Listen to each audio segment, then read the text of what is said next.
औज़ु बिल्लाहि मिनश्शैतानिर्रजीम बिस्मिल्लाहिर्रहमानिर्रहीम. Dear students, good afternoon. Assalamu alaikum. This is the last Ashara of Ramzan al-Mubarak, and God will free all beloveds from the fire of hell. Allahumma ajirni minan nar. O Allah, save us from the fire of hell or dozah. प्यारे तुलबा, रमज़ानुल मुबारक का आखिरी अशरा है और दोज़ख से नजात का ज़रिया है. अल्लाह ताला हमारी माफ़िरत फरमा दे और दोज़ख की आग से बचा दे. कहते हैं कि 4 लोगों की दुआ कबूल नहीं होती. इस अशरे में भी इनमें जो अहम है वो है कि माँ के साथ बदतमीज़ी ना करो, माँ के साथ बदतमीज़ी ना करो, माँ के साथ बदतमीज़ी ना करो, और चौथे नंबर पे बाप के साथ बदतमीज़ी ना कर दिया करो. इनका ख्याल रखा करो. दूसरे भी हैं, शराब पीने वाले भी हैं, उसमें आते हैं, रिश्ता तोड़ने वाले भी उसमें आते हैं, और ये सारी चीज़ जो है उसमें इन्वॉल्व है. लेकिन उसमें जो सबसे ज़्यादा जो आपको अहम, तो सारे हैं, लेकिन सबसे ज़्यादा अहम जो है जो आपके घर में मौजूद हैं, आपके वालिदैन हैं. तो अपने वालिदैन का ख़ुसूसी ख्याल रखो, क्योंकि आपकी दुआएं उस वक्त तक कबूल नहीं होती जब तक कि आपके वालिदैन आपसे नाराज़ हो. मुझे भी अपनी दुआओं में याद रखो. अल्लाह ताला हम सबको बेहतरीन सेहत दे ताकि हम खिदमत कर सके इस कौम की. This is the 5th lecture of waves, and we are going to discuss another type of superposition of waves. ये वेव्स के चैप्टर का 5वां लेक्चर है और उसमें हम सुपरपोजिशन ऑफ वेव का एक और किस्म जो है वो स्टडी करेंगे. That type of superposition is called standing stationary waves. Standing stationary waves. This is another type of superposition of waves. तो आज के इस लेक्चर में हम स्टैंडिंग स्टेशनरी वेव्स पे फोकस करेंगे और होपफुली आप इंतज़ार में होंगे कि नया लेक्चर आ जाए. रमज़ान मुबारक है, ये ख़ुसूसी पैकेज है, रमज़ान पैकेज है, और उसको खूब फ़ायदे के लिए इस्तेमाल करो. तो अब हम आते हैं स्टैंडिंग स्टेशनरी वेव्स क्या है. What standing stationary waves are. The waves produced due to superposition of 2 identical plane waves traveling in same medium with same speed in opposite direction along a line are called standing stationary waves. The waves produced due to superposition of 2 identical waves, similar waves, but traveling in opposite direction along a line with the same speeds form standing stationary waves. ऐसी waves जो कि बिल्कुल एक जैसी हो, frequency भी एक जैसी हो, वेवलेंथ भी एक जैसा हो, एम्पलीट्यूड भी एक जैसा हो, लेकिन शर्त क्या हो, अपोजिट डायरेक्शन में ट्रेवल कर रहे हो. तो वो जो वेव बनाती हैं, जो उसकी सुपरपोजिशन होती है, तो उससे एक पर्टिकुलर टाइप की वेव आती है जिसको हम स्टैंडिंग स्टेशनरी वेव कहते हैं. चूँकि ये लूप में बिल्कुल खड़े रहते हैं तो इसलिए उसको हम कहते हैं standing stationary waves. So the waves produced due to superposition of 2 similar waves traveling in opposite direction along a line, and they form a standing stationary waves. ऐसी waves जो कि बिल्कुल एक जैसे हैं, अपोजिट डायरेक्शन में ट्रेवल कर रहे हैं, along the same line travel कर रहे हैं, जब मीट करते हैं, मुलाकात करते हैं, तो उसकी मुलाकात से एक पर्टिकुलर टाइप आती है और उस पर्टिकुलर टाइप ऑफ वेव्स को हम क्या कहते हैं? स्टैंडिंग स्टेशनरी वेव्स कहते हैं। सो इंटरफियरेंस में आपने पढ़ा था कि दो सिमिलर वेव्स थे लेकिन वो सेम डायरेक्शन में ट्रेवल कर रहे थे। फिर बीट्स में आपने पढ़ा था कि दो वेव्स थे, वो स्लाइट फ्रीक्वेंसी डिफरेंस के थे। आज जो आप पढ़ रहे हैं स्टैंडिंग स्टेशनरी वेव्स, ये बनते हैं दो सिमिलर वेव से लेकिन ये अपोजिट डायरेक्शन में ट्रेवल करते हैं, तो उसको स्टैंडिंग स्टेशनरी वेव्स कहते हैं। सितार को देखो, गिटार को देखो, ड्रम को देखो, तो उसमें सारे ब्लड आपको जब बज रहे होते हैं तो वो जो ब्लड मुख्तलिफ लूप्स नज़र आते हैं, these loops are called standing stationary waves. Now first of all we are going to discuss the characteristic of standing stationary waves. What are the properties of standing stationary waves? Standing stationary waves की खूबियाँ क्या हैं, कैसी होती हैं, उसको हम discuss करते हैं। जिस तरह आपने लॉन्गिट्यूडनल वेव्स को, जिस तरह आपने ट्रांसवर्स वेव्स को वो कर दिया था, उसकी अपनी अपनी प्रॉपर्टीज़ थी, तो इसी तरह स्टैंडिंग स्टेशनरी वेव्स की भी अपनी अपनी प्रॉपर्टीज़ हैं। Number 1, they are composed of nodes and antinodes. Standing stationary waves nodes और antinodes पे मुश्तमिल होती हैं। nodes और antinodes पे मुश्तमिल होती हैं। अब देखो स्टैंडिंग स्टेशनरी वेव दो चीज़ों पे, एक होता है नोड और एक होता है एंटीनोड। अब नोड्स क्या होते हैं? Nodes are the points or particles of zero vibration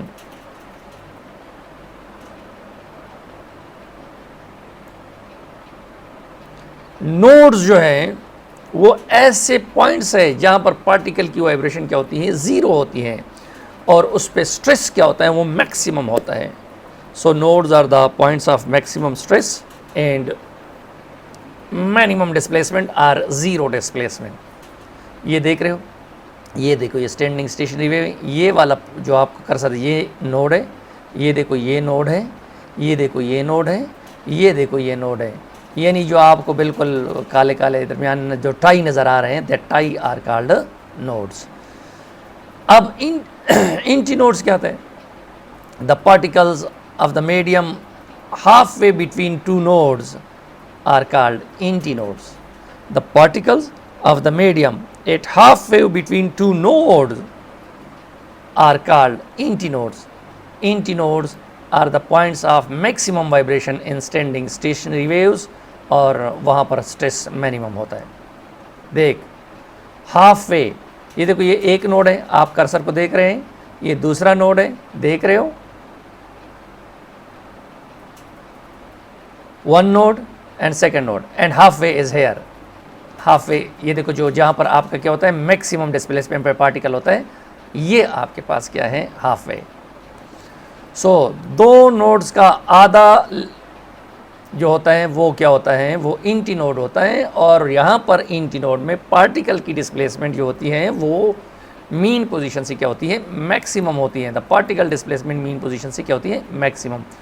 so clear बात हो गई कि ये नोड्स और एंटीनोड्स पे मुश्तमिल होता है। Nodes are the point of zero vibration and maximum stress, antinodes are the points of maximum vibration and minimum stress. Next क्या है? The amplitude of resultant wave is double of the amplitude of the individual wave. Individual wave का amplitude फर्ज करें 1 centimetre है, जब दोनों superposition कर लेते हैं तो उसका एम्पलीट्यूड क्या हो जाता है? 2 सेंटीमीटर हो जाता है। दो सिमिलर वेव होते हैं, दोनों का एम्पलीट्यूड सेम होता है, जब मिल जाते हैं तो मिलने के बाद इसका एम्पलीट्यूड क्या हो जाता है? वो डबल हो जाता है। Next, the distance between two consecutive nodes और antinode is equal to half of the wavelength. ये देखो, ये एक नोड है और दूसरा कंसेक्टिव नोड ये है, तो दो नोड्स के दरमियान जो फासला है वो half of the wave length है। या दो एंटीनोड, ये देखो, ये भी एंटीनोड है और ये भी एंटीनोड है, इनके दरमियान जो फासला है वो भी λ/2 है, λ/2 है। सो दो नोड्स और दो एंटीनोड्स के दरमियान, कंसेक्टिव एंटीनोड्स के दरमियान फासला जो है वो λ/2। The distance between a node and antinode is equal to λ/4। Node और एंटीनोड के दरमियान जो डिस्टेंस होता है वो किस चीज़ के बराबर होता है? λ/4 के बराबर होता है। So the distance between a node and antinode is equal to lambda by 4. This is node and this is antinode. Node और एंटीनोड के दरमियान फासला जो है वो लैम्डा बाई 4 के बराबर होता है. और distance between two alternate nodes or antinode is equal to 1 wavelength. यानी एक नोड को छोड़ के दूसरा वाला नोड, उनके दरमियान जो फासला है वो 1 वेवलेंथ के बराबर होता है. या एक एंटीनोड को छोड़ के दूसरा वाला अगला जो आने वाला होता है. ये देखो, ये नोड है, इसको आप दूसरे वाले को छोड़ा, तीसरे पे आ गए, तो पहले और तीसरे के दरमियान जो फासला है that is equal to lambda, that is equal to. इसी तरह ये पहला एंटीनोड है, ये दूसरा है, दूसरे को छोड़ो, ये तीसरा है, तो पहले और तीसरे एंटीनोड के दरमियान जो फासला है वो लैम्डा बाई 2 के बराबर, लैम्डा के बराबर है, सॉरी लैम्डा वेवलेंथ के बराबर हैं. अब the amplitude of the particles on either side of the antinode decreases gradually falling to 0 8 antinodes. ये देखो, ये एम्पलीट्यूड है, ये आहिस्ता आहिस्ता डिक्रीज हो रहा है, डिक्रीज हो रहा है, डिक्रीज हो रहा है, और एंटीनोड पे ये क्या होता है, 0 हो जाता है. एंटीनोड पे क्या हो जाता है, 0 हो जाता है. तो ये है आपके पास स्टैंडिंग स्टेशनरी वेव की होबिया. नेक्स्ट क्या है, the period of vibration of the resultant stationary wave is equal to the period of either individual wave. जो time period of vibration of the resultant stationary wave, जो resultant stationary wave आ जाती है उसका जो time period होता है वो इक्वल होता है time period of the individual, जो अकेली है, किस कोई भी एक हो, दो में से कोई भी एक हो, उसका टाइम पीरियड जो हो उसके बराबर होती है. So the time period of vibration of resultant waves is equal to the period of either individual waves, either individual waves, either individual waves. Next जो होता है, क्या है इसकी खूबी, standing stationary wave doesn't transport energy along the medium like progressive waves because nodes stop the flow of energy. Standing stationary waves की ये खूबी है कि ये एनर्जी को एक जगह से दूसरी जगह विद इन द लूप जो है वो ट्रांसफ़र नहीं करती, क्योंकि नोड जो हैं वो तालाबंदी कर चुके होते हैं और आगे एनर्जी को ट्रांसफ़र होने नहीं देते. So standing stationary wave doesn't transport energy along the medium like progressive waves. Progressive wave की तरह ये नहीं करती, एनर्जी को ट्रांसपोर्ट नहीं करती अलोंग द मीडियम. नेक्स्ट क्या है, there is no change of pressure in density at anti nodes whereas at nodes change of pressure and density is maximum. There is no change of pressure and density at antinodes. Antinodes पे already overcrowding होती है, जो density होती है वो सारा एक जैसा होता है. where is at antinodes, where is at nodes, sorry, where is at nodes change of pressure and density and change of pressure maximum होता है. इस तरह होता है ना, change of pressure उसमें क्या होता है, वो maximum होता है और पार्टिकल की डेंसिटी ज़्यादा होती है. यानी सारी इसमें ये होता है, चेंज ऑफ प्रेशर क्या होता है, वो सब ये डिक्रीज़ भी होता है, कि इनके डिक्रीज़ होता है ना, चेंज ऑफ प्रेशर जो होता है वो ज़्यादा होता है, यानी प्रेशर में वेरिएशन ज़्यादा आती है. इसी तरह एंटीनोड पे मैक्सिमम वेरिएशन आती है डेंसिटी में, या डिक्रीज़ होती है, ठीक है ना, इंक्रीज़ और डिक्रीज़ उसमें आती रहती है. इन standing stationary waves the vibrating particles have different amplitudes. Different amplitudes होते हैं.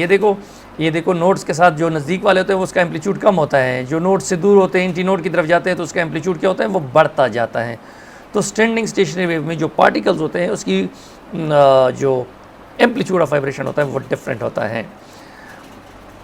The velocity of the particle is maximum at antinodes and 0 8 nodes. Particle की वेलोसिटी एंटीनोड्स पे क्या होती है, वो मैक्सिमम होती है, और नोड्स पे क्या होती है, वो 0 होती हैं. नेक्स्ट जो है, the phase of a particle at any instant is 2 pi t divided by t which is independent of position x of the particle. ये देखो फेज ऑफ द पार्टिकल किसके बराबर है, 2 पाई t बाई t. तो इसका मतलब है कि जो पार्टिकल वो छोटे उसमें वाइब्रेट कर रहा हो या बड़े एम्पलीट्यूड से वाइब्रेट कर रहा हो, तो उसकी टाइम पीरियड पे कोई असर नहीं पड़ेगा, क्योंकि इस फार्मूले में x आपको नज़र नहीं आता. 2 पाई t बाई t ये टाइम पे डिपेंड करता है. So the phase of the particle at any instant is 2 pi t by t which is independent of x of the particle displacement of a particle. This means that all particles vibrating with smaller or larger amplitude have same time period. इसका मतलब ये होता है कि आपने देखा कि इंटी node पे डिस्प्लेसमेंट क्या होती है, कम, फिर बढ़ती जाती है, सारी नोड पे डिस्प्लेसमेंट कम होती है, और जो आप इंटी नोड की तरफ जाते हैं तो डिस्प्लेसमेंट ऑफ द पार्टिकल क्या होती जाती है, बढ़ती जाती है, लेकिन उसका टाइम पीरियड क्या रहेगा, सेम रहेगा, उसमें कोई चेंज, वो छोटे एम्पलीट्यूड से वाइब्रेट कर रहे हो या बड़े से कर रहे हो, तो all will have the same time period.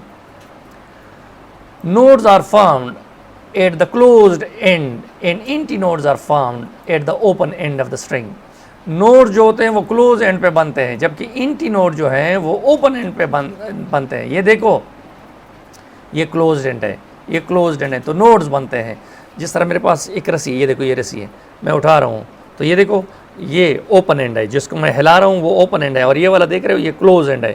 तो ओपन एंड पे आप देख रहे हो कि इंटी नोड बन रहा है. ये क्या बन रहा है, इंटी नोड, और जो क्लोज एंड है उस पर क्या बन रहा है, नोड्स बन रहे हैं. एट ओपन एंड ये क्या बनता है, ओपन एंड पे इंटी नोड बनता है, और क्लोज एंड पे क्या बनता है, नोड्स बनते हैं. नेक्स्ट प्रॉपर्टी क्या है, standing stationary wave are not produced at every frequency या continuous frequency, but produced at a certain discrete set of frequencies called quantization of frequencies.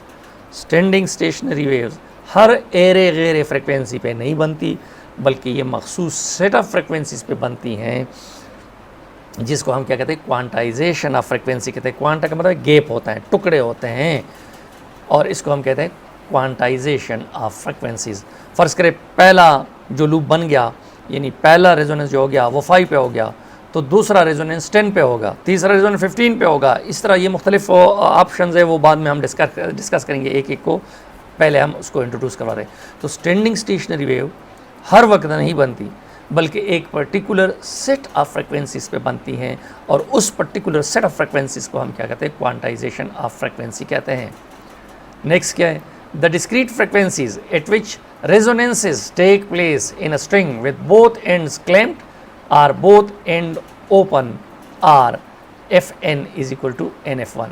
जो डिस्क्रीट सेट ऑफ फ्रिक्वेंसी हमने आपको बयान की, अगर एक रोप है या कोई और चीज़ है जिसके दोनों एंड्स बांधे हुए हैं, जिसके दोनों एंड जो है वो फिक्स्ड है, जिस तरह सितार के तार है, आप उसको प्लग कर रहे हैं डिफरेंट जगहों पे, जिस तरह गिटार के तार हैं, ठीक है ना, दोनों एंड बंद है, या दोनों एंड ओपन है, जिस तरह आपके पास क्या है,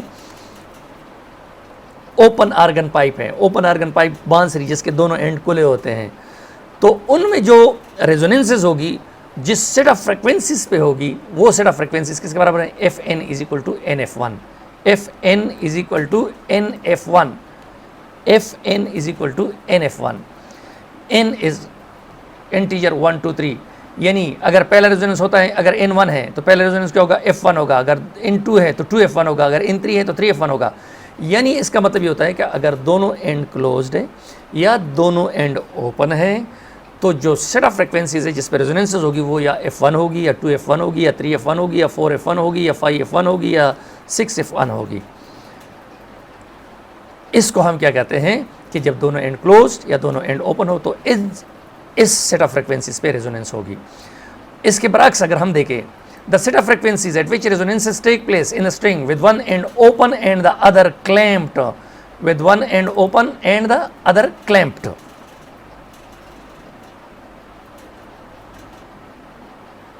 जब एक एंड ओपन हो और दूसरा एंड क्या हो, क्लैम्प्ड हो,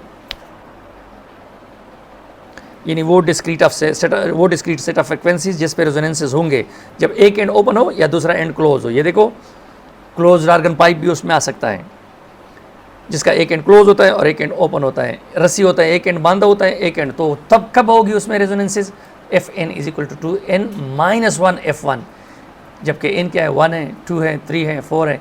अगर n1 हो तो क्या होगा, F1 होगा, अगर n2 हो तो 3F1 होगा, अगर n3 है तो 5F1 होगा. तो इसका मतलब ये होगा अगर एक एंड ओपन है दूसरा एंड क्लोज्ड है तो odd integral multiple of F1 पे रेजोनेंसेस होंगे, ऑड इंटीग्रल, जबकि पहले वाले केस में इंटीग्रल मल्टीपल पे, जब दोनों एंड क्लोज दोनों एंड ओपन हो तो इंटीग्रल मल्टीपल पे होंगे. सो it is clear that when both ends are closed or both ends are open, the set of the frequencies at which resonances will take place will be f1, 2f1, 3f1 for integral multiple of f1. We are going to discuss f1 also, what an f1 is. And when one end is closed and the other end is open, then in this case the set of frequencies at which resonances will take place will be f1, 3f1, 5f1, 7f1, meaning that odd integral multiple of f1 पर resonances होगी. तो अब हम आते हैं कि f1 क्या है. The lowest frequency f1 at which the first resonance take place is called fundamental frequency और फर्स्ट हार्मोनिक, यानी वो फ्रिक्वेंसी जिस पे वो कम से कम फ्रिक्वेंसी जिस पे पहला रेजोनेंस हो जाता है उसको fundamental frequency of standing stationary wave कहते हैं या फर्स्ट हार्मोनिक कहते हैं. वो कम से कम फ्रिक्वेंसी जिस पे पहला रेजोनेंस होता है उसको फंडामेंटल फ्रिक्वेंसी और फर्स्ट हार्मोनिक कहते हैं. The frequencies higher than the fundamental frequencies at which resonances take place are called second, third, fourth harmonic.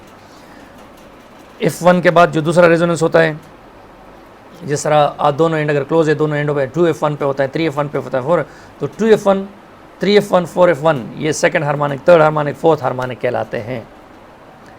और जो सेकंड हार्मोनिक है उसको स्पेसिफिकली ओवरटोन कहते हैं.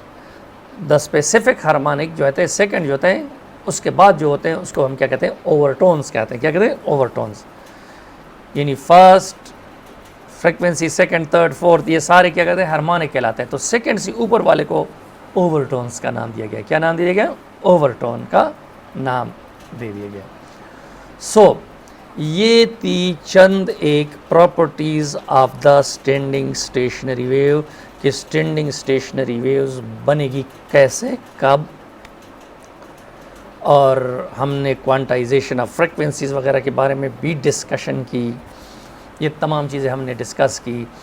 फिर हमने फंडामेंटल फ्रिक्वेंसी को और हार्मोनिक्स को और टोन्स को थोड़ा बहुत टच दे दिया. अब हम इनको वेरीफाई करेंगे कि अगर दोनों एंड ओपन हैं या दोनों एंड क्लोज्ड है तो जो रेजोनेंसेस होगी वो मैथमेटिकली जो आपने पहले पढ़ा क्या उसके साथ आपकी मैच करती हैं. यानी कि अगर दोनों एंड ओपन हैं, दोनों एंड क्लोज हैं तो इंटीग्रल मल्टीपल पे फंडामेंटल फ्रिक्वेंसी पे रेजोनेंसेस होंगी.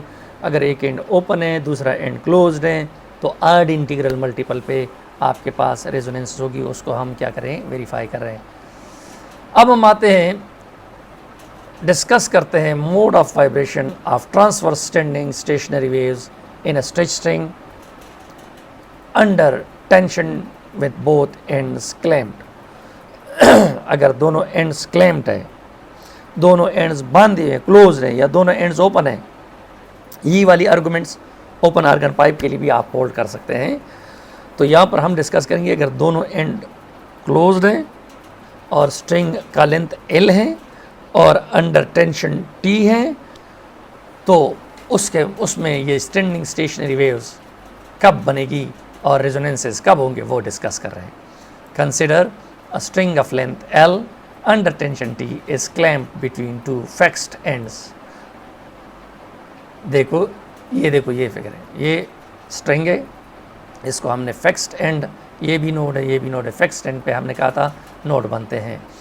तो उसमें हमने क्लेम किया हुआ है to find the set of resonance frequencies the string is plucked at different points. इस स्ट्रिंग को हम जिस तरह आप देख रहे होते पियानो, सितार, गिटार बजाने वाले जो होते हैं वो सितार की तार को डिफरेंट जगहों पे प्लग करते हैं तो उससे डिफरेंट हार्मोनिक पैदा होती हैं और म्यूज़िक का टेस्ट भी क्या होता है, चेंज होता रहता है. तो रेजोनेंस फ्रिक्वेंसीज जब दो एंड क्लोज होते हैं या दो एंड ओपन होते हैं, निकालना होता है तो उसके लिए हमने सबसे पहले एक रस्सी को ले लिया और उस रस्सी को दोनों एंड क्या है, क्लैम्प्ड है और उसको मुख्तलिफ जगहों पे प्लग किया जाएगा, छेड़ा जाएगा. Number 1, when the spring or string is plucked at the middle point L by 2, two waves originate that move in opposite direction with velocity v is equal to t by m under root, where small m is the mass of the unit length of the wire, जो कि हम पहले discuss कर चुके हैं. These waves are reflected back from the clamped end following the phase rules of reflection of waves. कि rare से denser में जाए तो रिफ्लेक्ट होता है 180 आउट ऑफ फेज होता है, वही वाली बात हो रही है. There superposition take place at mid point as a result stationary wave is set up with a single loop. देखो सबसे पहले दरमियान में प्लग किया जाता है. ये देखो नंबर 1 है, इसको दरमियान में प्लग किया गया, उठा दिया गया, दरमियान में छेड़ा गया तार को, तो 2 वेव्स जनरेट हो गई. एक वेव जाएगी राइट को, दूसरी वेव जाएगी लेफ़्ट को. ये मिड्स में वेव जनरेट हो गई तो ये एक वेव इधर जो पहुंचेगी एंड तक, दूसरी वेव भी एंड तक पहुंचने में उतना टाइम है, और यहाँ से रिफ्लेक्ट होगी इधर आएगी, और ये वाली रिफ्लेक्ट होकर इधर आएगी. तो सेंटर पे जब सुपरपोज करेंगे तो क्या करेंगे, स्टैंडिंग स्टेशनरी वेव लूप बनाएगा. क्या बनाएगा, स्टैंडिंग स्टेशनरी, यानी सिंगल लूप जो है वो बन जाएगा. और जब सिंगल लूप बन गया तो हमने कहा था कि 2 नोड्स, ऊपर हमने जो करेक्टरिस्टिक बयान किया, हमने कहा कि 2 नोड्स के दरमियान जो फासला है वो हाफ ऑफ द वेवलेंथ के बराबर है. इसके बराबर है हाफ ऑफ द वेवलेंथ. तो ये जो वेवलेंथ है वो λ 1/2 होगा, λ 1/2 होगा. 2 वेव्स जनरेट हो गए जो कि velocity t by m under root से जा रही हैं, जबकि m जो है वो तार का मास है यूनिट लेंथ का. ये दोनों वेव रिफ्लेक्ट होती हैं. रिफ्लेक्ट होने के बाद जब सेंटर पे सुपरपोज करती हैं तो सिंगल लूप में वाइब्रेट करती हैं, और 2 नोड्स के दरमियान जो फासला होता है हाफ ऑफ द, तो लेंथ जो है ये सारा लेंथ किसके बराबर होगा, λ 1/2 के बराबर. लेंथ किसके बराबर होगा, λ 1/2 के बराबर होगा. तो λ 1 क्या आएगा, 2l के बराबर आ जाएगा. λ 1 विल बिकम 2l. λ 1 जो है आपके पास 2l के बराबर आ जाएगा. So the fundamental frequency f1 is, तो f1 क्या हो जाएगा, v divided by λ 1. v is equal to f lambda से है, ये देखो, तो f क्या होगा, v बाई लैम्डा. तो पहला फ्रीक्वेंसी क्या होगा, v डिवाइड बाई λ 1. अब v और λ 1 किसके बराबर है, 2l के बराबर है. क्या किसके बराबर है, 2l. तो क्या आ जाएगा 1/2l t by m under, क्योंकि वेलोसिटी क्या है, t by m under root के बराबर है. So that is the first harmonic और fundamental frequencies in which the loop is vibrating in a single, the string is vibrating in a single loop. अब देखो, अब हम दूसरी जगह पे, when the string is plucked at quarter length L/4, the standing stationary wave setup will now vibrate with another frequency f2 in 2 loops. अब देखो अगर हम 1/4 से प्लग करें तो देखो इधर से वेव, ये वेव जाएगी इधर, तो दूसरी वाली वेव मिड पे पहुंच जाएगी. ये वाली इधर से रिफ्लेक्ट होगी तो ये वाली इधर क्वार्टर पे होगी, दूसरे एंड से क्वार्टर पे होगी. ये वाली जब इधर पहुंचेगी तो ये वाली क्या होगी, मिड पे होगी, मिड पे होगी. इसी तरह ये रिफ्लेक्ट हो जाएगी और ये वाली आगे आएगी, ये वाले आगे आएगी. तो ये दोनों जब मिलेंगे तो ये 2 लूप में क्या करेंगे, वाइब्रेट करेंगे. क्या करेंगे, 2 लूप में वाइब्रेट करेंगे. जब आपने L/4 पे उसको प्लग किया, तार ये है, मिड पे प्लग किया, एक लूप, 1/4 पे प्लग किया, तो अब उसमें 2 लूप बन रहे हैं. तो अब फ्रीक्वेंसी चेंज हो जाएगी. So if λ 2 is the wavelength of the mode of vibration then we have, यानी जब ये 2 लूप में वाइब्रेट करेगा तो अब L किसके बराबर होगा, ये देखो λ/2 और ये λ/2, तो क्या आ जाएगा, λ 2 आ जाएगा. क्या आ जाएगा, यानी 2 नोड्स के दरमियान तो आपने पढ़ा कि फासला जो होता है हाफ ऑफ द वेवलेंथ होता है. तो ये एक लूप है, ये दूसरा लूप है, तो हाफ प्लस हाफ क्या होगा, 1 आ जाएगा. तो ये λ 2 हो जाएगा. Now L will be equal to λ 2, L λ 2 के बराबर हो जाएगा. जब L λ 2 के बराबर हो गया तो अब जो सेकंड फ्रीक्वेंसी है या सेकंड हार्मोनिक है वो क्या होगा. So the frequency of vibration of standing stationary wave now will become f2 v divide by λ 2, और ये आ जाएगा v बाई l आ जाएगा. अब हम क्या करते हैं, v बाई l, 2 से ऊपर मल्टीप्लाई करें, 2 से नीचे डिवाइड करते हैं. फ़र्क तो नहीं पड़ा. क्यों करते हैं, इसलिए करते हैं कि फंडामेंटल के साथ हम क्या कर लें, मैच कर लें. तो 2v बाई 2l आ जाएगा. तो क्या आ जाएगा, 2 multiplied by v by 2l आ जाएगा. 2 multiplied by v by 2l आ जाएगा. और आप देख रहे हैं कि 2 1/2l t बाई m आ जाएगा, क्योंकि फंडामेंटल, तो 2f1 हो जाएगा. क्या हो जाएगा, 2f1 हो जाएगा.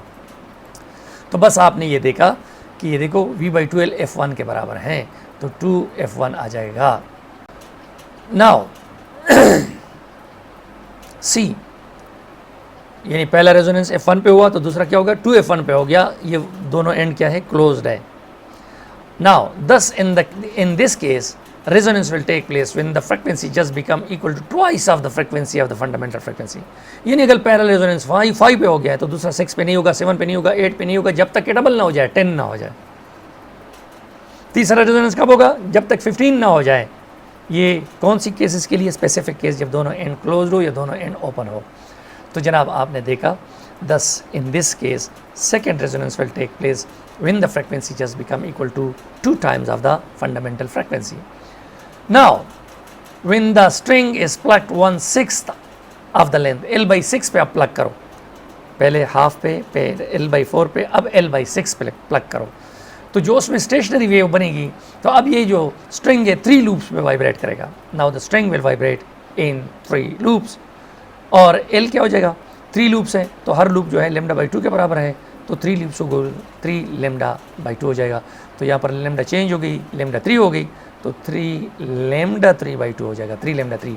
तो λ3 क्या आ जाएगा? λ3 2L/3 आ जाएगा, 2L/3. Now the frequency will become, the third harmonic will become F3 is equal to V by λ3. Put the value of λ3 and that, तो क्या आ जाएगा? 3V by 2L आ जाएगा. Now 3 multiplied by V by 2L या 3 multiply by 1 by 2L T by m under root. तो चूंकि V by 2L या T 1 by 2L T by m under root fundamental frequency के बराबर है, ऊपर आपने क्या है, ये देखो ये फंडामेंटल फ्रिक्वेंसी के बराबर है, तो ये 3F1 हो जाएगा. तो बस ये आपने देखा कि जब आप प्लग करते हैं डिफरेंट प्लेसेस पे, प्रॉपरली प्लग करते हैं, तो उससे फ्रिक्वेंसी चेंज होती हैं, और वो फ्रिक्वेंसी क्या आ रही है? Integral multiple of the fundamental frequency आ रही हैं. स्पेसिफिक केस के लिए जब दोनों एंड्स क्लोज्ड हो या दोनों एंड्स ओपन हो. अब जनाब, when the string with both ends is plucked at any arbitrary point, then the set of the wavelength and frequencies at which resonances will take place are. ये तो हमने पहले किया. अब इन दरिया को खूजे में बंद करना, ये ऊपर का सारा डिस्कशन जो है हम एक छोटी सी फार्मूले में, वो तो जो सारे वेवलेंथ आ रहे हैं उसके लिए वो क्या होगा? λn 2L divided by n होगा, λn 2L divide by n. जबकि n क्या है? नंबर ऑफ लूप्स है या नंबर ऑफ रेजोनेंसेस है. अगर पहला रेजोनेंस होता है तो λ1 इज इक्वल टू 2L आ जाएगा, क्योंकि n1 हो जाएगा, 2L आ जाएगा. तो आप देख रहे हैं, आपने ऊपर क्या है कि λ1, ये देखो आपने क्या है कि λ1 is equal to 2L match कर रहे हैं. नाउ अब अगर आप देख लें ये तो आपने क्या, अगर 2 लूप में वाइब्रेट करता है तो n2 हो जाएगा, λ2 इज इक्वल टू 2L/2 हो जाएगा, तो λ2 L के बराबर आ जाएगा. किस कह रहा है? λ2 L के बराबर. तो देख रहे हो कि λ2 L के बराबर आया है कि नहीं आया. अगर n क्या है? 3 के बराबर है, तो क्या होगा? λn क्या होगा? 2L/3 हो जाएगा. तो ये देखो λ3 2L/3 इधर आ रहा है कि नहीं आ रहा है. तो वही सारी चीज़ों को हमने एक जो 2 फार्मूले में. इसी तरह फ्रिक्वेंसीज का देखो, Fn n multiplied by V by, पहला रेजोनेंस है तो V बाई 2L होगा. ये देखो पहले रेजोनेंस के लिए V बाई 2L है आपके पास, ये देख रहे हो. और दूसरा रेजोनेंस है F2 n V by 2L, 2 cut जाएगा, V बाई L आ जाएगा. तो ये देखो ये V बाई L आया है. दूसरे रेजोनेंस के लिए क्या है? ये देखो ये V बाई L आया है. क्या है? V बाई L आया है. इसी तरह तीसरा, तो इसका मतलब ये होगा जो ऊपर हमने सारी डिस्कशन की, उनको हमने इस जो वेवलेंथ निकालने हैं, अगर दोनों एंड क्लोज्ड हो, अगर दोनों एंड ओपन हो, तो ये तरीकाकार है. और आपके पास जो रेजोनेंस NF1 से आएगी, क्या आएगी? NF1 से, where n is equal to 1 2 3 4 5 6 number of loops or number of resonances. So the set of frequencies F1, F2, F3 at which resonances take place are called quantized set of frequencies. ठीक है, ये हमने नीचे के table में सारा summarise कर दिया है कि ये देखो n इज इक्वल टू 1 हो तो λ इज इक्वल λ1 2L होगा, और F1 ये होगा, और ये सारा जो है जो ऊपर हमने डिस्क्राइब किया, और फिर 2 फार्मूले में हमने डाल दिया. और वो 2 फार्मूले अगर आपको याद हो, MCQs एंटी टेस्ट में आए, उस फार्मूले में आप पुट करते जाओ और आपके पास क्या होते हैं? जवाबात आते जाएंगे. सो ये आपके पास जो था स्टैंडिंग स्टेशनरी वेव, जब दोनों एंड जब दोनों एंड क्या होते हैं?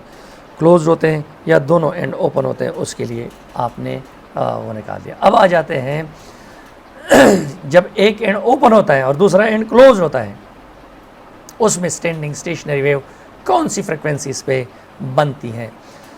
So when one and is open, दूसरा एंड क्लोज होता है, रोप है, एक एंड क्लोज्ड है एक एंड ओपन है, उसमें हम स्टैंडिंग स्टेशनरी वेव को डिस्कस करते हैं। So the resonance frequency of air column is a function of speed of sound in air and length geometry of the air column. हम open और क्लोज्ड आर्गन पाइप में अब discuss करते हैं। Open के लिए तो बिल्कुल उसी तरह जिस तरह दोनों एंड क्लोज थे, रस्सी के अभी ऊपर ने किया, ऊपर आपने किया, उन्हीं फ्रिक्वेंसीज पे बनेगी। क्लोज्ड के लिए हम आपको निकाल के देंगे कि क्लोज के लिए जो है आड इंटीग्रल मल्टीपल पे होती है। अब हम आते हैं ओपन आर्गन पाइप और क्लोज्ड आर्गन पाइप की में स्टैंडिंग स्टेशनरी वेव जो बनती हैं वो कैसे बनती हैं।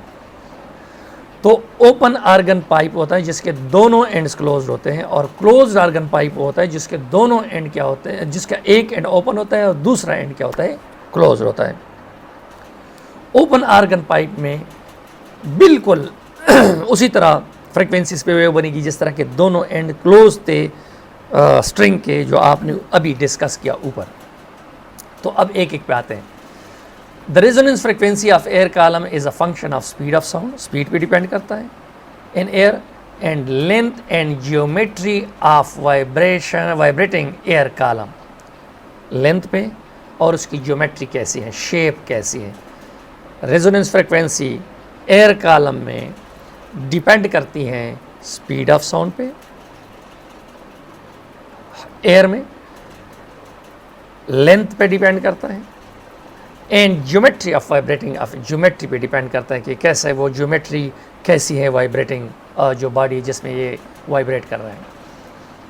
So the longitudinal compressional waves reflect from either closed or open end of organ pipe set up standing stationary wave pattern।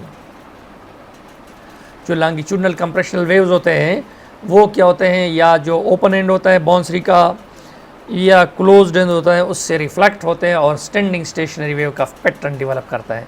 Eight open ends displacement antinodes and pressure nodes are formed, and at closed end displacement nodes and pressure antinodes are formed। ये देखो open and पे displacement का antinode होता है लेकिन pressure जो होता है उसका नोड यानी हाई होता है,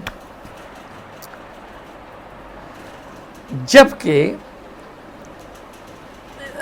क्लोज्ड एंड पे डिस्प्लेसमेंट नोड होता है, डिस्प्लेसमेंट यानी एक्स का, और लेकिन प्रेशर का क्या होता है वहाँ पर एंटी नोड होता है। क्लियर हो जाए आपको, जहाँ पर डिस्प्लेसमेंट का एंटी नोड होता है वहाँ प्रेशर का नोड होता है, और जहाँ पर डिस्प्लेसमेंट का नोड होता है वहाँ प्रेशर का एंटी नोड होता है। So there are two types of organ pipes which are closed and open organ pipes. Organ pipe के दो टाइप हैं, एक क्लोज्ड है एक ओपन है। तो क्लोज्ड आर्गन पाइप सबसे पहले हम आते हैं कि क्लोज्ड आर्गन पाइप क्या है। The hollow musical instrument made of wood और metal with one end open and the other end closed in which air column is set into vibration by musician to produce musical sound is called closed organ pipe. ये hollow pipe होता है जिसका एक end open होता है जहाँ से फूंक मारा जाता है, और दूसरा एंड जो होता है वो क्लोज्ड होता है। जिस तरह स्ट्रिंग होता है इसका एक एंड बंद होता है और दूसरा एंड ओपन होता है, तो ओपन एंड पे आपके पास एंटी नोड बन रहे हैं और क्लोज्ड एंड पे नोड बन रहे हैं। तो similar is the situation in closed organ pipe. Closed organ pipe वो होता है जिसका एक एंड क्लोज दूसरा एंड ओपन होता है। ओपन एंड से एयर कॉलम उसमें दाखिल की जाती है, वो डिफरेंट फ्रिक्वेंसी से वाइब्रेट करती हैं और आपके पास डिफरेंट हार्मोनिक पैदा होती हैं, और वो आपको मुख्तलिफ म्यूज़िकल साउंड जो है वो प्रोड्यूस करके दे देता है, और इसी तरह जो है म्यूज़िक का मज़ा दोबाला होता जाता है। Now we are going to discuss frequency modes of oscillation of air column in a closed organ pipe. वो आहिस्ता आहिस्ता जैसे डिस्कस करेंगे, लेकिन हम एयर कॉलम किस तरह वाइब्रेट करता है पहले इस पे आ जाते हैं. Consider a closed organ pipe of length L in which air column is set into vibration by musician. फ़र्ज़ करें एक क्लोज्ड ऑर्गन पाइप है जिसमें म्यूजिशियन एयर कॉलम जो है वो क्या करता है, पंप कर लेता है, एयर उसमें अंदर दाखिल कर लेता है. So the incident wave is reflected back from the closed and. जो आप एयर कॉलम अंदर गया होता है वो जाते जाते क्लोज्ड एंड से रिफ्लेक्ट हो जाता है. According to wave reflection phase rule, a wave reflected from a denser medium must be out of phase by 180 degree with incident wave. Incident wave चली गई, डेंसर से रिफ्लेक्ट हो गई, तो इंसिडेंट और रिफ्लेक्टेड के दरमियान जो फेज चेंज है वो 180 या λ/2 के बराबर होगी, जो कि फेज रूल है. Thus phase change between incident and reflected wave in this case is 180 degree. 180 degree. तो क्लोज्ड ऑर्गन पाइप में एयर कॉलम गया, वापस रिफ्लेक्ट हो गया, तो जो इंसिडेंट एयर कॉलम है वो वापस रिफ्लेक्टेड एयर कॉलम के साथ फेज चेंज में होगा 180 पर या λ. Since one end of the organ pipe is open, the displacement antinodes and pressure node will be formed at that end. चूँकि एक एंड ओपन होता है तो वहाँ पर पार्टिकल का डिस्प्लेसमेंट मैक्सिमम होगा, जबकि प्रेशर का क्या होगा, नोड होगा. क्या होगा, प्रेशर नोड होगा. प्रेशर नोड्स क्या हैं? Pressure nodes are the points where the pressure is almost constant and the particles vibrate with maximum displacement during each vibrational cycle of the standing waves. Pressure nodes वो points हैं जहाँ पर pressure almost constant होता है, और हमने कहा कि नोड्स जो हैं स्टैंडिंग स्टेशनरी वहाँ पर प्रेशर कांस्टेंट होता है, वहाँ पर क्या होता है.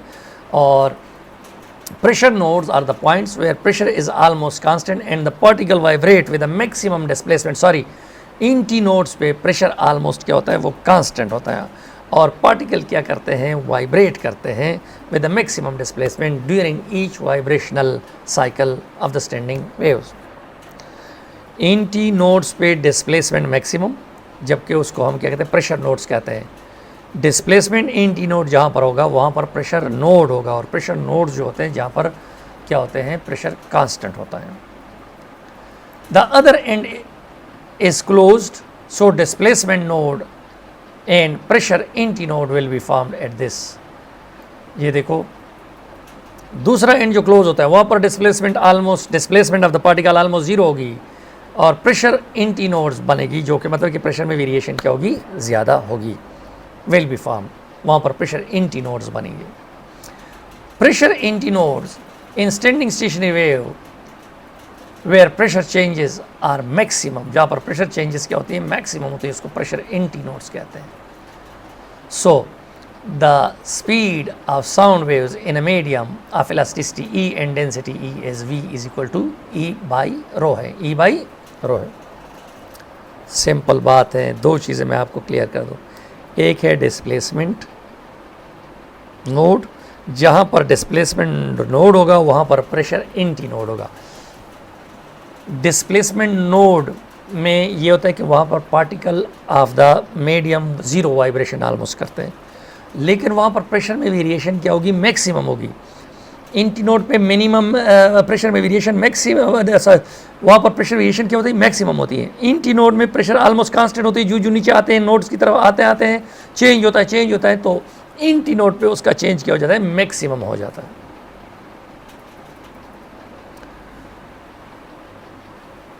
सॉरी, ये देखो, प्रेशर नोड्स जहाँ पर आपके पास, मैं दोबारा क्लियर कर लेता हूँ, सॉरी, रोज़ा है कभी कभी दिमाग इधर हो जाता है, लेकिन एक दफ़ा फिर मैं उसको क्लियर कर दूँ.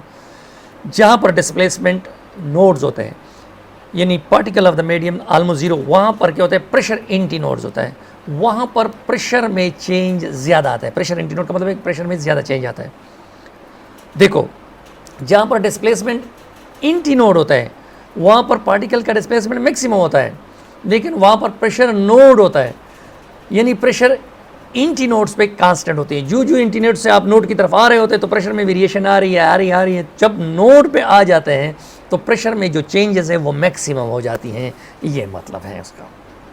यानी बार बार मैंने रिपीट कर दिया, repetition of things is not good, but अभी मैंने आपको क्लियर कर दिया। जहाँ पर डिस्प्लेसमेंट नोड है वहाँ पर प्रेशर इंटी नोड बनेगी, यानी प्रेशर में वेरिएशन ज़्यादा होगी, चेंजेस मैक्सिमम होंगे।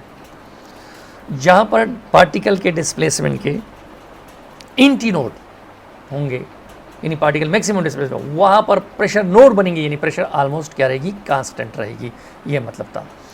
तो ये तरीक़ाकार है एयर कॉलम जो वाइब्रेट करता है क्लोज्ड ऑर्गन पाइप में, कि वो जाते हैं, रिफ्लेक्ट होकर वापस आते हैं। तो इंसिडेंट और रिफ्लेक्टेड के दरमियान फेज चेंज होता है, वो 180 होता है, that is by phase rule से। अब हम आते हैं फ्रिक्वेंसीज जिस पे आपके पास क्या होती है, रेजोनेंसेज होती है क्लोज्ड ऑर्गन पाइप में। I repeat it, closed organ pipe, one end is closed and the other end is open. Air is blown into a closed organ pipe which is reflected back in opposite direction and set up standing stationary wave in air column. बिल्कुल फूंक मारी जाती है, फूंक reflect होकर आ जाती है, standing stationary waves जो है वो क्लोज्ड ऑर्गन पाइप में डेवलप हो जाती है। By changing the frequency of the sound transmitter, the frequency of stationary wave also changes and harmonics are set up in the pipe.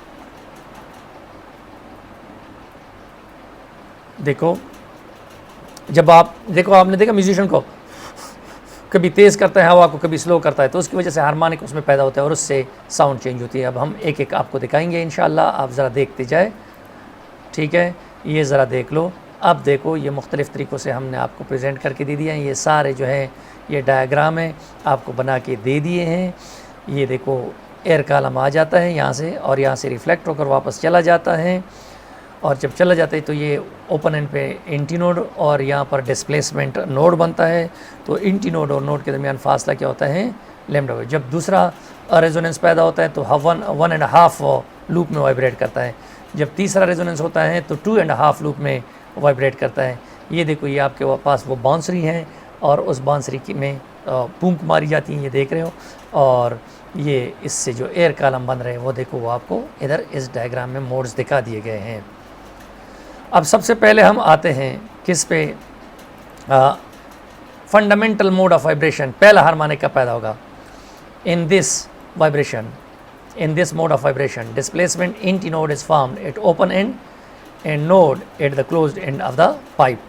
Displacement antinode बनता है कहाँ पर, ओपन एंड पर, और क्लोज्ड एंड पे क्या बनता है, नोड बनता है। So the air column vibrates in half loop से वाइब्रेट करता है।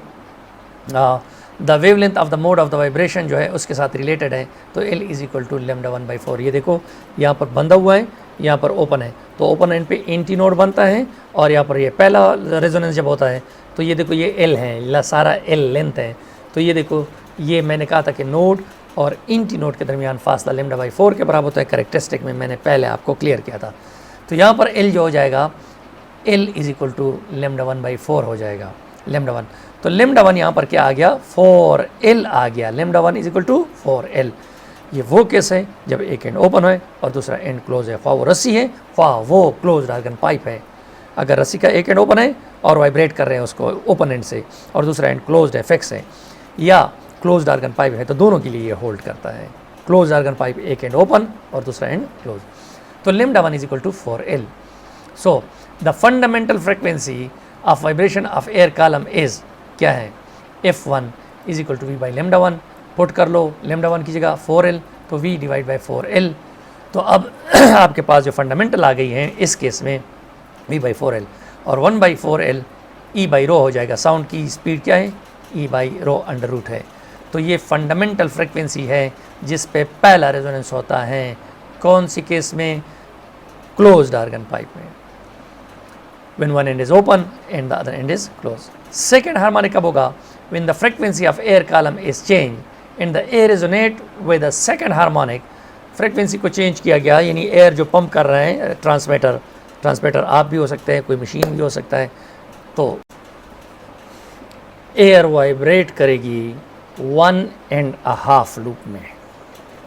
पहले जब रेजोनेंस हो गया हाफ लूप बन रहा था, अब जब फ्रीक्वेंसी को चेंज किया गया तो उससे mode of vibration of air column भी चेंज हो जाएगा। तो जो सेकंड हार्मोनिक आएगा तो उसमें 1.5 लूप बनेगा। 1 लूप जो होता है वो λ/2 और हाफ लूप जो होता है वो λ/4। तो अगर आप इस केस में देखिए जब सेकंड हार्मोनिक होता है तो उसमें अगर आप देखें एल क्या होगा, कितने में वो बनेगा, λ2/2 प्लस λ2/4 होगा, यानी 1.5 लूप में। ये देखो ये एक लूप है मुकम्मल है और ये हाफ लूप है, तो 1.5 लूप में ये वाइब्रेट करेगा। और अब जो है लेंथ जो है कितने वेवलेंथ के बराबर होगा, 3 λ2/4 के बराबर होगा, 3 λ2/4। तो λ2 will become 4L divided by 3, 4L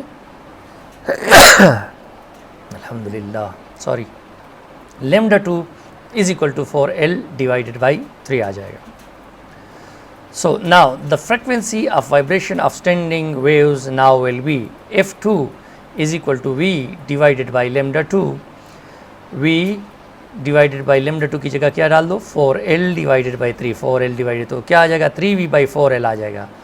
V divided by 4L is fundamental, so 3 times V/4L आ जाएगा।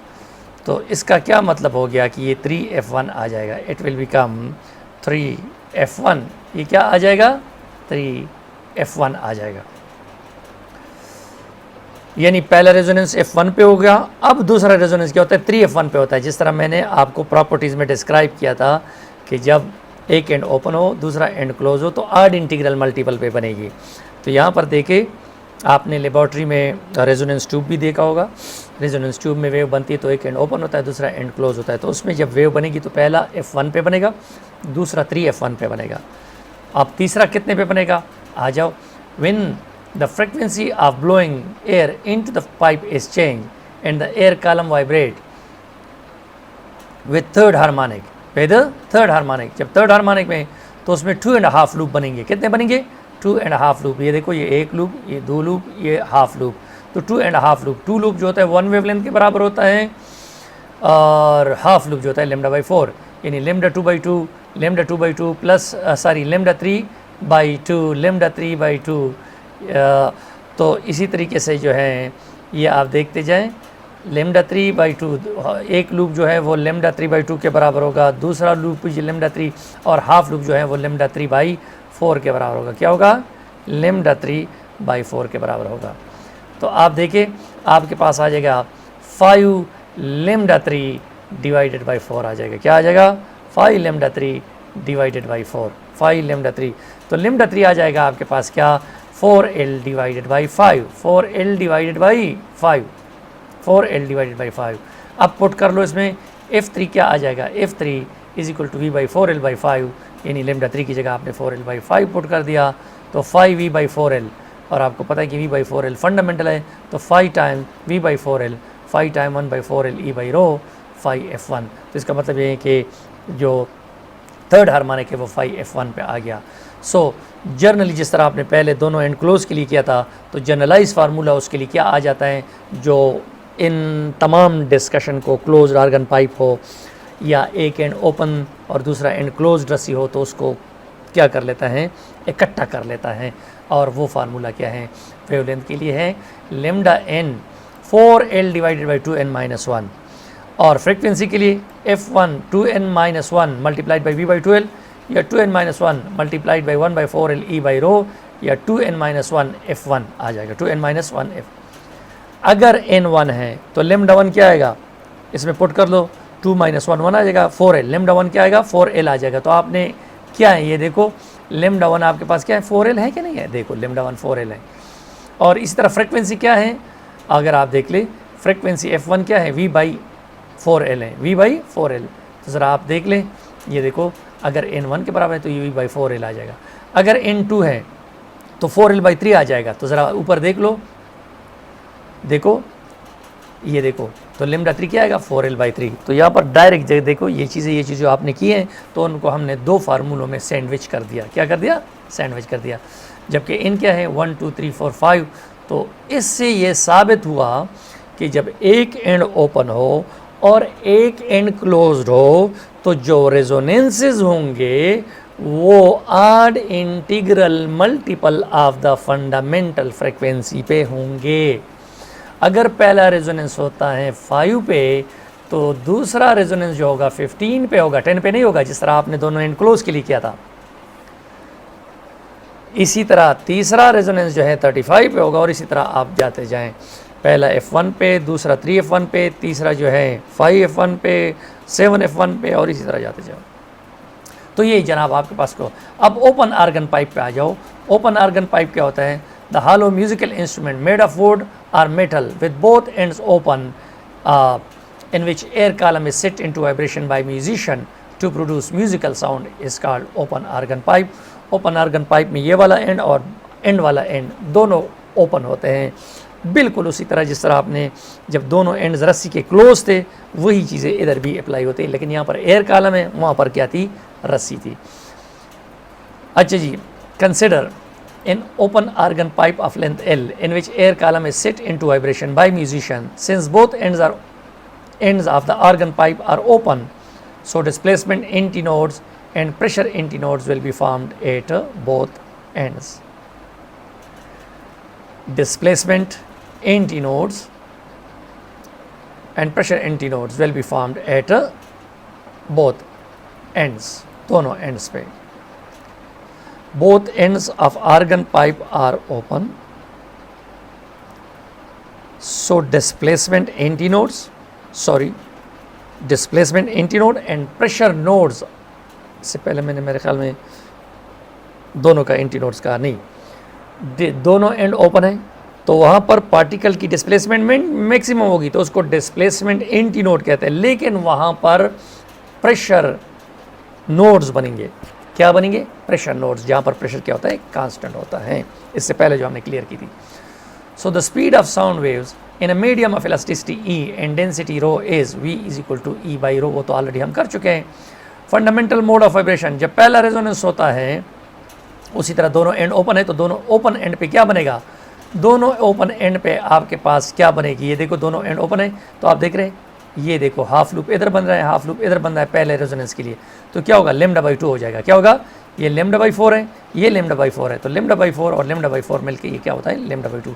तो पहले जो है L क्या होगा? λ/2 के बराबर हो जाएगा। जब पहला रेजोनेंस होता है, जब दोनों एंड ओपन होते हैं या रस्सी के दोनों एंड ओपन होते हैं या रस्सी के दोनों एंड क्लोज्ड होते हैं या आर्गन पाइप के दोनों एंड ओपन होते हैं तो उसके लिए ये होल्ड करता है, ये जो रिलेशन आता है। तो L = λ1/2 हो जाएगा। तो λ1 क्या आ जाएगा? 2L आ जाएगा। अगर आप दोनों एंड क्लोज्ड वाले देख ली तो यही था। F1 क्या आ जाएगा? V/2L और 1/2L E by रो आ जाएगा। सेकेंड हार्मोनिक कब पैदा होगा? इसमें 2 लूप्स में आप वाइब्रेट करेगा, हाफ और 1 लूप इकट्ठा होगा, हाफ और 1, ये देखो हाफ और ये भी हाफ और ये 1, तो हाफ प्लस हाफ 1 और 1 2 लूप्स में आप वाइब्रेट करेगा और 2 लूप जो है 1 वेवलेंथ के बराबर हैं। तो L = λ2 हो जाएगा। F2 = V/λ2 आ जाएगा, तो V/L आ जाएगा और इससे 2F1 आ जाएगा। देखो मैंने कहा जब दोनों एंड क्लोज थे रस्सी के पहले हमने क्या है? F1 पे बन रहा था, 2Fn पे बने, तो यहाँ पर भी आप देख रहे हो कि दोनों एंड ओपन है तो फिर भी आप देख रहे हैं कि पहला रेजोनेंस F1 पे होता है तो दूसरा 2F1 पे होता है, यानी इंटीग्रल मल्टीपल पे होता है। उसी तरह जिस तरह का आपने पहले क्लोज्ड एंड के लिए दोनों एंड जब रस्सी के क्लोज थे, क्लोज आर्गन पाइप की बात नहीं कर रहा हूँ मैं, दोनों एंड जब रस्सी के क्लोज थे उसकी बात कर रहा हूँ। सो बिल्कुल उसी तरह, इसलिए मैं तेज़ी से कर रहा हूँ कि वो ऑलरेडी हम कर चुके हैं। When the frequency blowing of air pipe is change and the air column vibrates with the third harmonic, जब थर्ड हार्मोनिक से करेगा तो λ3 क्या आ जाएगा? L = 3λ3/2 आ जाएगा और λ3 क्या आएगा? 2L/3 आ जाएगा, 2L/3। और उससे फंडामेंटल थर्ड हार्मोनिक जो है वो क्या आएगा? F3V/λ3, तो 3V/2L आ जाएगा, 3 × V तो 3F1 आ जाएगा। उसी तरह जो है आपको जो मकलूबा मैंने बनाया था उसका, जब दोनों एंड क्लोज थे, सेट ऑफ फ्रिक्वेंसीज और सेट ऑफ वेवलेंथ्स जिस पे रेजोनेंसेस होंगी जब दोनों एंड ओपन हो या दोनों एंड क्लोज्ड हो, वो ये है λ1 λn 2L/n है और Fn n × V/2L n × 1/2 E by rho is equal to NF1। तो बस इससे क्लियर हो गया। मैंने आपको बड़ा क्लियर पिक्चर दे दिया कि अगर रस्सी के दोनों एंड क्लोज्ड हैं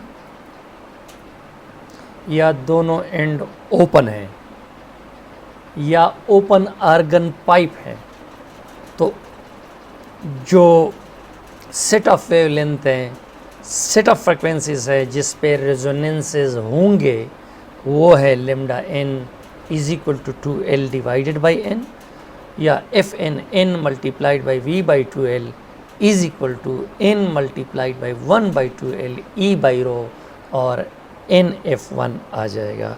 जबकि N1 2 3 4 5 यानी दोनों एंड ओपन, दोनों एंड क्लोज्ड या ओपन आर्गन पाइप हो, तो उनमें जो रेजोनेंसेस होगी F1 2F1 3F1 4F1 5F1 6F1 7F1 इस पे होंगे। Integral multiple of the fundamental frequencies पे रेजोनेंसेस होगी। सो दैट इज क्लियर।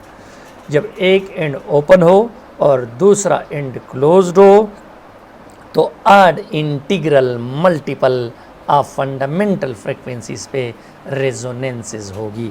यानी क्लोज्ड आर्गन पाइप के लिए आड इंटीग्रल मल्टीपल्स पे क्या होगी, रेजोनेंसेस होगी। अब हम आते हैं चंद के MCQs. In standing stationary wave the pressure is maximum 8 notes. 8 notes. Variation of pressure is maximum 8 nodes. 8 nodes अभी हमने पढ़ा। Next, in standing stationary wave, the distance between two consecutive node is. Standing stationary wave में दो consecutive node के दरमियान जो फासला है वो half of the wavelength के बराबर होता है। half of the wavelength के characteristic of standing stationary wave में हमने पढ़ा। नेक्स्ट पे आ जाओ। Standing stationary waves will be formed if the two waves are empty space and move in direction. ये देखो टू एम्प्टी स्पेसेस है, तो पहले में आइडेंटिकल या सिमिलर आ जाएगा और दूसरे में अपोजिट डायरेक्शन। यानी standing stationary wave will be formed if the two waves are identical and move in opposite direction so this will be the option. Next पे आ जाओ। The time period of all vibrating particle from node to anti node will be same. हमने पढ़ा characteristic में, हमने पढ़ा कि time period जो होता है, ख्वाह वो स्मॉलर एम्पलीट्यूड से पार्टिकल वाइब्रेट कर रहा हो या लार्जर एम्पलीट्यूड से वाइब्रेट कर रहा हो स्टैंडिंग स्टेशनरी वेव में, तो उस तमाम के टाइम पीरियड क्या रहेंगे, एक जैसे रहेंगे। Next, there is no change of pressure and density 8. कहाँ पर, एंटीनोड्स। डेंसिटी और प्रेशर में चेंज एंटीनोड्स पे नहीं होता। Next, which of the following waves doesn't transport energy. मंदरजा झेल में से कौन सी एनर्जी थ्रू द मीडियम जो है वो ट्रांसपोर्ट नहीं करती, तो है स्टैंडिंग स्टेशनरी वेव्स। आंसर क्या है, स्टैंडिंग स्टेशनरी वेव्स। नेक्स्ट क्या है, the set of wavelengths at which resonances take place in a string with both end fixed और बोथ एंड ओपन, यानी ओपन आर्गन पाइप आर। अभी मैंने आपको बताया वो मकलूबा जो बताया कि जब दोनों एंड ओपन हो या दोनों एंड क्लोज्ड हो, ओपन आर्गन पाइप हो, तो जो वेवलेंथ का सेट है जिस पे रेजोनेंसेस होगी वो है 2L डिवाइडेड बाई n। ज़रा चेक कर लो, 2L divided by n। n number of resonances है या नंबर ऑफ लूप्स है। नेक्स्ट पे आ जाओ। The set of frequencies at which resonances take place in a string with both end fixed और बोथ एंड ओपन आर। और set of frequencies जब दोनों एंड क्लोज्ड हो या दोनों एंड ओपन हो तो वो क्या हैं, तो ये देखो Fn is equal to NF1 provided that n is equal to 1 2 3 4 5। इसमें ये लिखना चाहिए कि n is equal to 1 या Fn n by 2L E by रो। तो ये B और C ये दोनों B C and D, D भी हो सकता है, हाँ बी सी एन डी, क्योंकि ये इन टर्म्स ऑफ स्ट्रिंग है, स्ट्रेच स्ट्रिंग है, ये in terms of compressional waves है। तो B C and D all are possible. Next पे आ जाओ। A 5 metre long string of guitar vibrates in 5 loops with a frequency of 500 hertz. The fundamental frequency of vibration is 5 loops में vibrate करती हैं और 500 hertz करती है। तो F5 जो है वो 500 है। F5 क्या है? 500 है। देखो Fn is equal to NF1 है, तो F5 is equal to 5F1 होगा। तो F1 क्या होगा? F5 by 5। F5 क्या है? 500 बाई 5। तो 100 इज योर आंसर, 100 हर्ट्ज। ये जो आपके ऊपर वाला MCQs है, NMCQs 8.42, the wavelength of the wave is, wavelength of the wave क्या है? आपको मैंने कहा था कि वेवलेंथ क्या है? 2L डिवाइडेड बाई N है, 2L डिवाइडेड बाई N है। तो आप देखें 5 मीटर है तो 2 मल्टीप्लाइड बाई 5 10 आ जाएगा। क्या आ जाएगा? 10। और 5 लूप में वाइब्रेट करता है तो 10 बाई 5, तो 10 बाई 5 से क्या आ जाएगा? 2 आ जाएगा। ये देखो 10 बाई 5 से क्या आ जाएगा? 2 आ जाएगा। नेक्स्ट क्या है? The fundamental frequency of string of guitar is if the wire is tightened and the tension is quadrupled, then the frequency becomes, अगर टेंशन को क्वाड्रपोल्ड कर दिया जाए, क्वाड्रपोल्ड 4 गुना कर दिया जाए, तो फ्रिक्वेंसी क्या हो जाएगी? बाकी फार्मूला मैं नहीं लिखता हूँ, उसके लिए मैंने K लिख दिया, कांस्टेंट, सारों को कांस्टेंट लिख दिया। टेंशन के साथ ताल्लुक है तो पहले फ्रिक्वेंसी क्या है? F is equal to KT under root होगा। नेक्स्ट F डैश क्या होगा? K और T की बजाय 4T हो जाएगा, तो 4 से 2 बाहर आ जाएगा, तो 2KT, ये KT इनिशियल फ्रिक्वेंसी, तो फ्रिक्वेंसी क्या हो जाएगी? डबल हो जाएगी। फ्रिक्वेंसी क्या हो जाएगी? डबल हो जाएगी। नेक्स्ट वाला क्या है? नेक्स्ट वाला है the set of wavelength at which resonances take place in a string with one end open and the other end closed. अब एक एंड ओपन हो, एक एंड क्लोज्ड हो, तो उस पे जो वेवलेंथ होते हैं, जिस पे रेजोनेंसेस होती हैं, वो क्या होती हैं? वो हमने क्या है कि 4L डिवाइड बाई 2n-1, जबकि n क्या है? 1 2 3, और ये ऑप्शन बी। टॉपिक पे चले जाओ। The set of frequencies at which resonances take place in a string with one end open and other fixed and also closed organ pipe. Closed organ pipe जिसका एक end open हो, दूसरा and, तो उस पर जो रेजोनेंसेज होती है वो कौन सी है?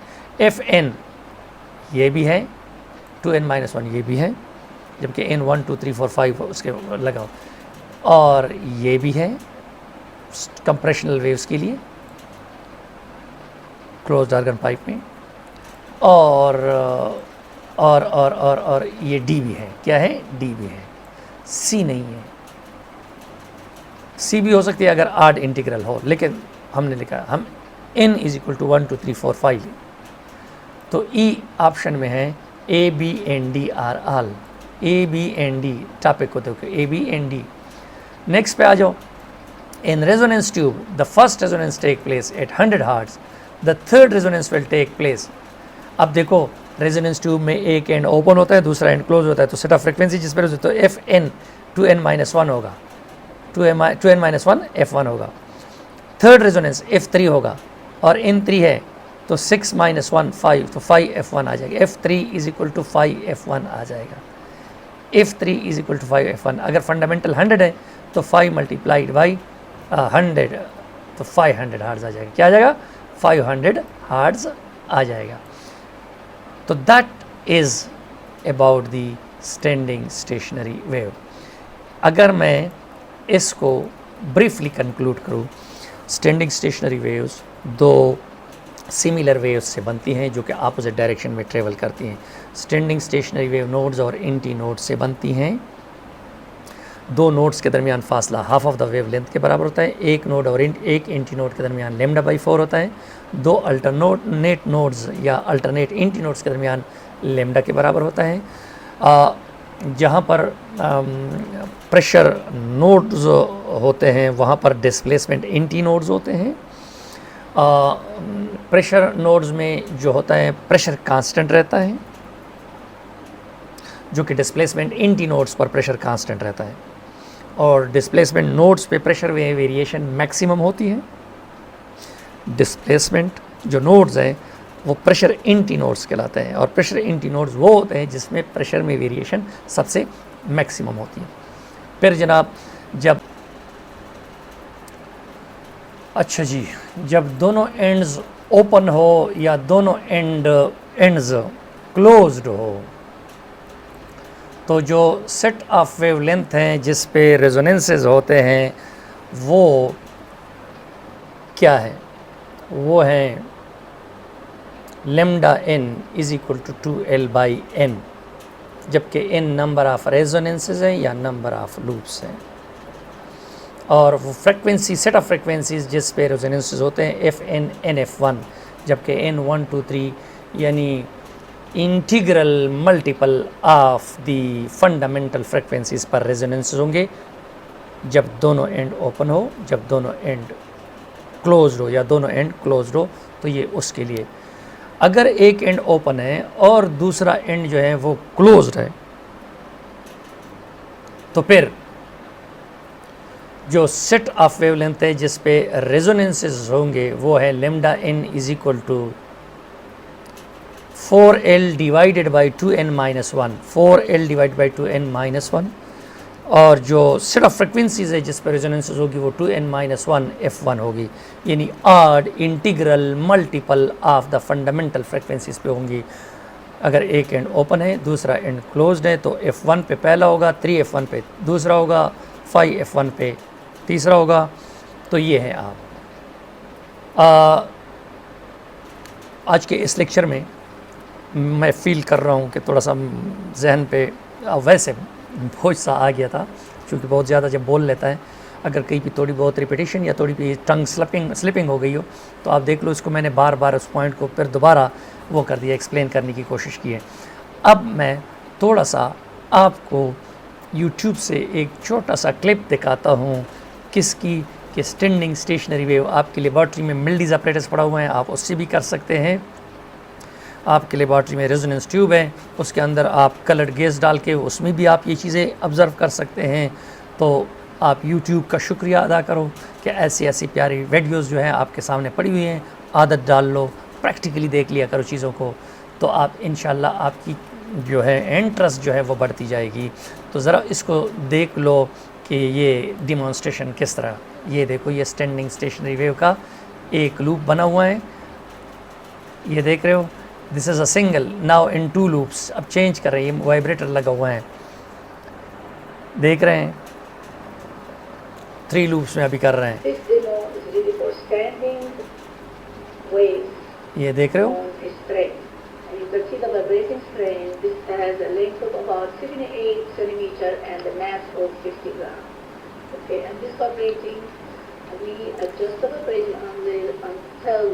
अभी ये कांस्टेंट नहीं हो गई, जब अपनी जगह पे रुक जाएगी फुल तो उसको हम क्लियर जो है वो स्टैंडिंग स्टेशन। ये देखो अभी चेंज हो रहे हैं, लोड चेंज कर रहे हैं, जब लोड चेंज कर रहे हैं तो उससे जो लूप्स जो है आहिस्ता आहिस्ता उसमें चेंज आना शुरू हो जाएगा।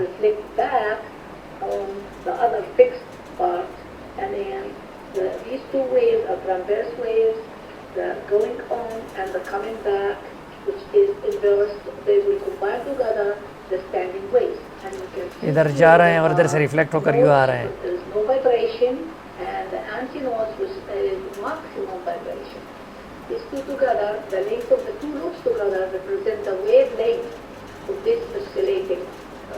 ये नोड है, दिस इज और ये एंटी नोड है।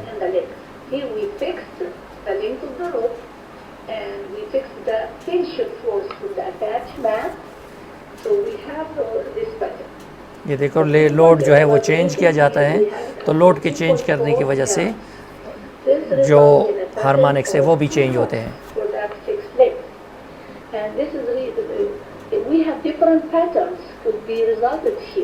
This is really not the first frequency can be done. There is F1, which is half of this. We have different patterns. Those patterns, they have really common things that they are multiple integers of the basic frequency F1 for considering a one loop pattern. So, for example, if F1 is 10 Hz, we will find that F2 is. Here both the ends are fixed, this and this. So nodes are formed there. Nodes are formed there at fixed end. With F is 30 Hz. So we have here 14.4. about 7.6 hertz. Okay, and this is the standing waves, and we call it sometimes transverse standing waves. Okay, and we can, this is really used in a lot of equipment in physics, like the GETON and other things. Thank you. सो आपने ये देखा कि ये जो था standing stationary wave का demonstration था। अल्लाह आप सबको खुश रखे। रमज़ान शरीफ जाने वाला हैं। मेरी तरफ़ से तमाम अहले इस्लाम को और ख़ास करके मेरे स्टूडेंट्स को, जो कि मेरी कमज़ोरी हैं, मोहब्बत होती है मुझे उनसे, उनको एडवांस में ईद मुबारक हो। और हो सकता है कि मैं आपको अगर टाइम मिला तो दोबारा ईद मुबारकबाद भी कह दूं, क्योंकि लास्ट वाला टॉपिक रहता है डॉपलर इफ़ेक्ट। अगर मेरे पास टाइम हुआ तो कल मैं उसको भी इंशाअल्लाह अपलोड करूँगा। सिर्फ़ दुआओं में याद रखना, बाकी कुछ नहीं। और सेहत की दुआएं करें, और ये दुआएं करें कि अल्लाह ताला हमारी औलाद हमारे लिए नेक हो, आंखों की ठंडक हो, माशरे की फ़लाह का ज़रिया बने और इस मुल्क को ऊपर ले जाने वालों में से हो।